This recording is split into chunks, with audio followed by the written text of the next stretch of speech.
Algeria recently cut off diplomatic relations with neighboring Morocco over what it called successive aggressive steps by the kingdom. Now, the move came days after the Algerian High Council for Security decided to review its diplomatic relations with its neighbor. Now, here is the Algerian foreign minister making the announcement. Let's listen in. فقد قررت الجزائر قطع العلاقات الدبلوماسية مع المملكة المغربية ابتداء من اليوم. Hello, I'm Mubarak Henia and a warm welcome to another edition of Africa Today, a program which gives you an incisive analysis on news and events from across Africa. Now, this week, we are heading to the Maghreb region, where Algeria has decided to cut off diplomatic ties with Morocco. We are asking, what are the reasons behind the crisis between these two North African neighbors? In the second part of our program, we shall focus on how uranium mining in Niger by France continues to impact negatively on the health and environment of the dispossessed people of this country. Stay with us till the end of the show and send us your comments as you watch. Algeria cuts ties with hostile Morocco. On the 24th of August, Algeria announced it was breaking diplomatic ties with Morocco over a number of reasons. Algerian Foreign Minister Ramtane Lemamra called a press conference in Algiers to announce the drastic decision and that his country was cutting off ties with neighboring Morocco. He criticized Rabat for never having ceased to carry out hostile, unfriendly and malicious actions against Algeria since its independence. He also described how the Moroccan security services are waging a vile war against Algeria, its people and its leaders. This decision came as no surprise to observers who have been closely following the deepening rift since late last year, which has escalated since July 2021 over a number of significant developments. Now, people in Morocco's capital, Rabat, have expressed disappointment over the current diplomatic crisis between the two neighboring countries.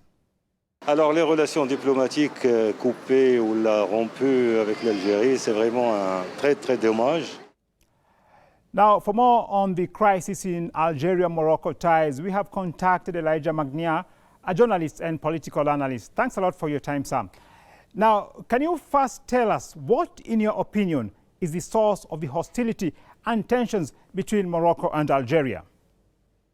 I think the situation between Algeria and Morocco has been hectic since a very long time. We're talking about 1976, over the Polisario independent movement in Morocco and the Western Sahara, and also the accusation of Algeria for Morocco of supporting the self-determination of Kabylie in Algeria. So there are mutual accusations between both countries, and that is really preventing these countries to develop and increase the trade and the relationship, but it's not very much affecting the population at that level. The North African rivals have had strained relations for decades over the flashpoint disputed region of Western Sahara. They continue to accuse one another of backing opposition movements as proxies. Morocco's normalization of its relations with the Israeli regime in December last year triggered fresh tensions between Rabat and Algiers. Now, as you mentioned earlier, the two North African states have had frosty ties for decades. So what was the main trigger that made Algeria say enough is enough and decided to cut ties with Morocco? Recently, what happened is the Moroccan delegation to the United Nations really emphasized on the Morocco support of the self-determination of Kabylie, the MAK, that are spread along the Mediterranean coast of the capital, Algiers. So Algeria considered this group as a terrorist organization. And this call by the Moroccan diplomats created really fury in Algeria that accused Morocco of even supporting the forest fire that took on in August the 9th and kills around 90 people and destroyed tens of thousands of hectares in the country. And I think it's the old and ancient bitterness between the two countries that is triggering this animosity and is allowing it to flare from now and then. And now, for the second time, there is a cut of relationship between the two countries. Now, Algeria has emerged as a leading African and Arab voice in supporting the aspirations of an independent Palestine. The people of Algeria are fiercely pro-Palestinian, and most people oppose the normalization of ties with the Israeli regime. President Abdelmadjid Tebboune has also categorically rejected the normalization of ties with the Israeli regime. Let's take a listen. أنا نشوف في نوع من الهرولة للتطبيع.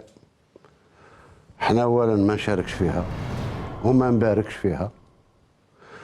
والقضية الفلسطينية عندنا تبقى قضية مقدسة بالنسبة لنا وبالنسبة للشعب الجزائري برمته.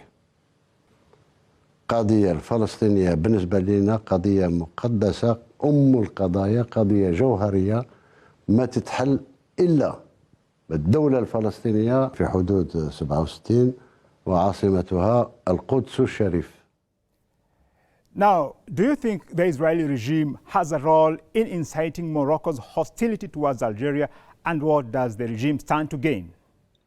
Well, this is a good question, because when President Trump accepted to recognize the Morocco's sovereignty over the Western Sahara in exchange of resuming ties or the normalization with Israel, that triggered something in that part of the world, because it means that Morocco is seeking this recognition and is supporting Israel, while Israel is accusing Algeria of being close to Iran.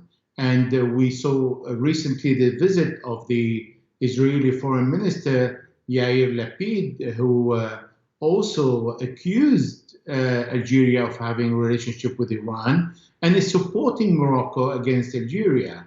And I think the Israelis, wherever there is a possibility to put oil on fire, they really don't pull back. On the contrary, they move forward because they want other African countries to follow suit the decision of the King Mohammed of Morocco in relation to Israel, of course.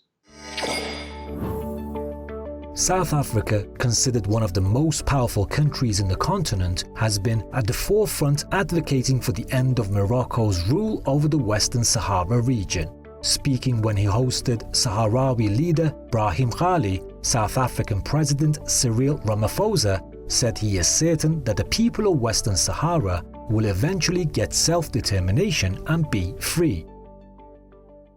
The suffering that the people of Sahrawi are going through now in refugee camps will be sufficient evidence that indeed this colonization should come to an end, because it is an affront to us as the people of Africa that we should in this day and age still have one country within the African continent that does not have self-determination, that is not independent. Algeria, just like many African countries, backs the independence of the Western Sahara region currently occupied by Morocco. How will this issue affect Morocco's ties with other African countries, especially after the US recognized Rabat's claim over the region? It will affect it because the Algeria stand is with the Palestinian movement, with the Palestinian cause, with Gaza, and with the Palestinian state. And by the recognition of Morocco over the Western Sahara and the acknowledgement of Morocco to normalize with Israel, that deeply affect the position in favor of the Palestinian right of return, right of state, and the Palestinian cause, and recognize what Israel is doing to the Palestinian, and that seriously affect the position, particularly when these countries are in harmony with Lebanon, Syria, Gaza, and other countries that support the Palestinian cause.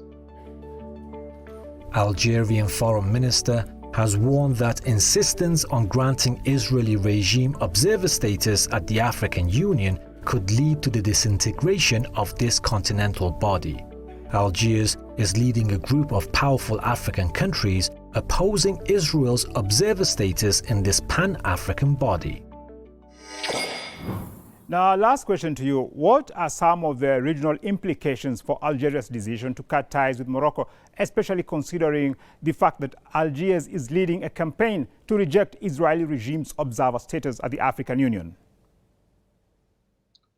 Well, the consequences will be on Morocco economic situation, because apart from the borders between Algeria and Morocco are closed since 1994, however, there is a gas line, there's a Morocco-Europe pipeline that goes from Algeria through Morocco to Spain, and that was supposed to start in October 2021, and Algeria is going to bypass it and use the Med gas without going through Morocco. And that will affect the Moroccan economy because of the unilateral decision of Morocco to normalize with Israel. And also it will affect the trade between Libya, Tunisia, Algeria, Mauritania, Morocco, because the level of trade today is around the 2.8%, and it was due to raise until 6 to 10%. Therefore, all this because of Morocco's decision to normalize with Israel.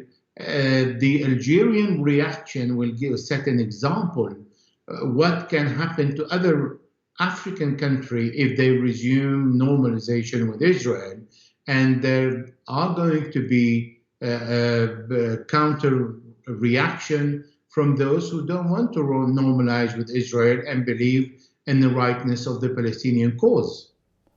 While it's quite evident that the Israeli regime is pursuing a devious plan of sowing the seeds of discord in Africa, and this can only be to the detriment of African countries and the Palestinian cause. Thanks a lot for your incisive analysis. We shall now take a short break, and when we come back, we're going to talk about France's dirty secrets in Niger. Stay with us.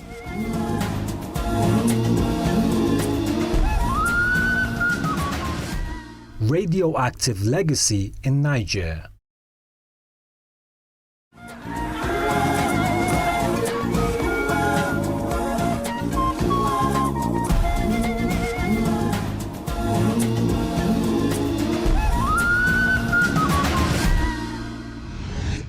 Niger, a landlocked nation in West Africa, has some of the world's largest uranium reserves, around 7% of the global total.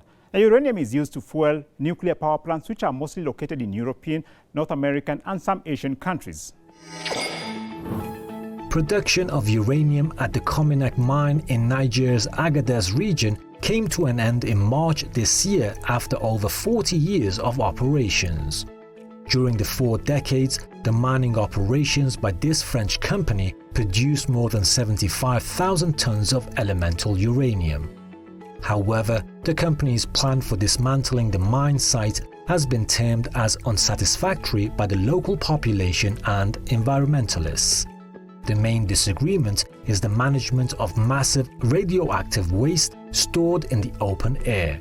Uranium mining operations in Niger have left behind a trail of poverty and environmental destruction, as one of the residents of the affected region explains here. Babu kowa cikin gari na sai barewa da rakuma na shigo wannan gari ba da yaro guda ne gari ne yau yanzu da yana da shukoki na da menene duka inda na shigo wannan gari alakai wannan gari yana dadi yanzu ha yanzu yana dadi ya gaba dadi wannan kamar tada da na haba. Now, to discuss more on French-owned uranium mines in Niger and the pain and suffering they have brought for the people of this impoverished country, we have contacted Eric Wahlberg, a journalist and political analyst. Thanks a lot for your time, Sam. Now, first, how is the radioactive waste from the abandoned mines affecting the people of this part of Niger. You look at the way it's mined, and it's devastating. It's the open pit mines ruin the environment, and great amounts of radioactive dust are constantly swirling around in a desert climate like Niger, where there's winds sweeping. It's constantly in people's lungs. The rate of cancer is very alarmingly high, and especially lung cancer.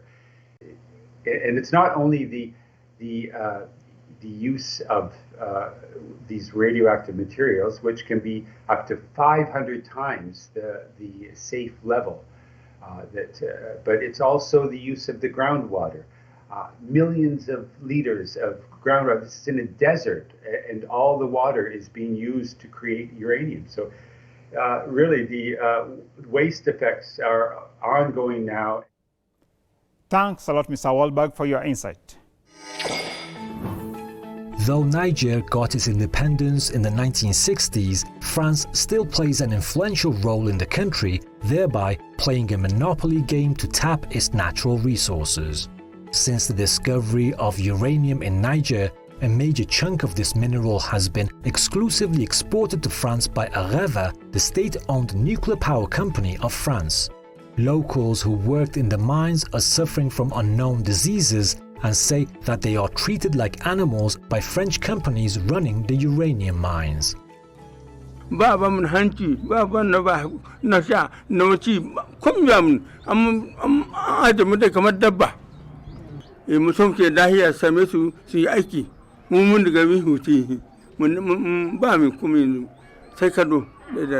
Les principales pathologies qu'on a ici sont les toux, les diarrhées, les dermatoses.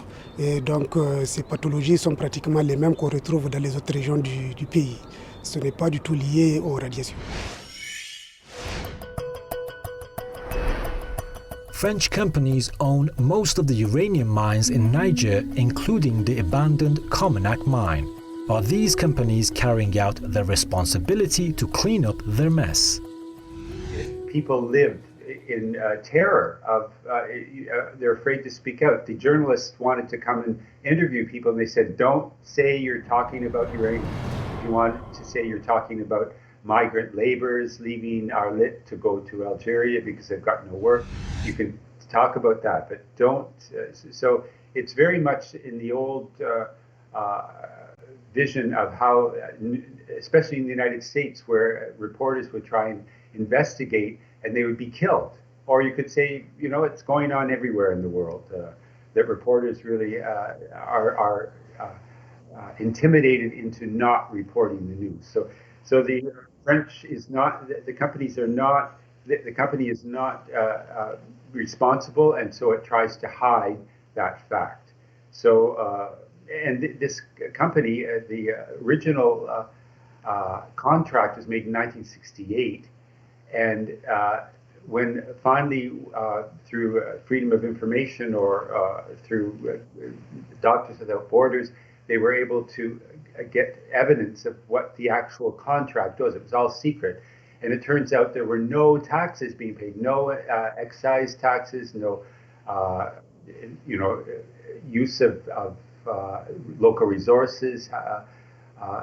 Basically, it was a free ride for this powerful company, which is one of the richest in the world. So it's siphoning all the wealth to its own, to France and to its shareholders and whatever, and leaving the people, as I said, Niger is the 187th out of 188. It's right at the bottom of the UN Human Development Index. So it's a terrible, terrible situation. Niger, with a population of more than 23 million, remains one of the poorest countries on the planet as per the Development Index of the United Nations.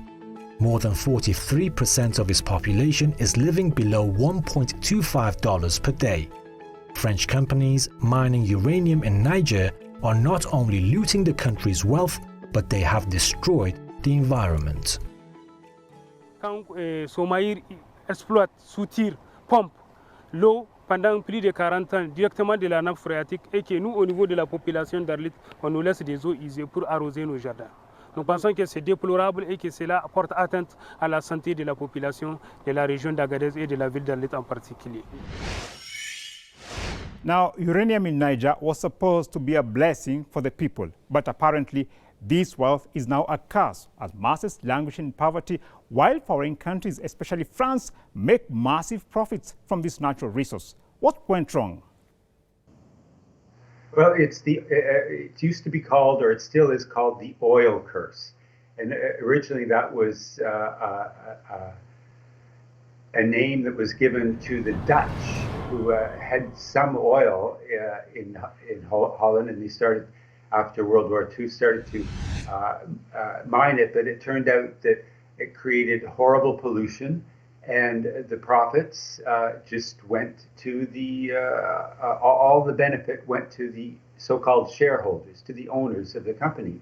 And all it left behind was sickness. Oil is horrible. It's right up there with uranium as a poison, a toxin. And so it leaves the people sick, and it leaves the money in the mother country, in this case, in the case of Niger, France. Well, French companies have exported billions of dollars worth of uranium from Niger over the years. In 2010, Greenpeace conducted an analysis in Niger and found that the uranium contamination in 4 out of 5 water samples exceeded World Health Organization safety limits. Les gens vivent en toute proximité au niveau de ces résidus miniers, avec des fortes émissions de produits radioactifs. Donc les gens sont irradiés. Troisièmement, mais ce n'est pas l'arrosage et l'abattage, ce qu'ils appellent l'abattage des poussières là. C'est vrai que ça atténue, mais c'est clair qu'aujourd'hui, des populations inhalent impérativement des particules solides, donc avec des risques d'exposition. Comme on l'a démontré une étude de Greenpeace, de l'eau avec des quantités de radioactivité supérieures aux normes de l'OMS, il est clair que vous avez des contaminations directes du cheptel par la végétation et par l'eau de boisson. Now, is there hope that French mining companies will stop the pillage and destruction of Niger and the people will eventually benefit from their country's uranium? It's really hard to fight a big company. And what we really need is to, as part of this environmental movement now, we have to really, as this documentary is doing, is focus on these horrible violations of humanity that are done in the name of clean energy. There's nothing clean about what's going on in Niger. And the hope is only through continual struggle and continual attempts to deal with these problems on a world scale. We must go back to the UN. All of these issues are really best met through a neutral international organization. Well, there you have it. Mr. Olberg says neutral international organizations need to intervene and stop the plundering of countries like Niger, which are rich in natural resources but suffer exploitation by Western multinationals.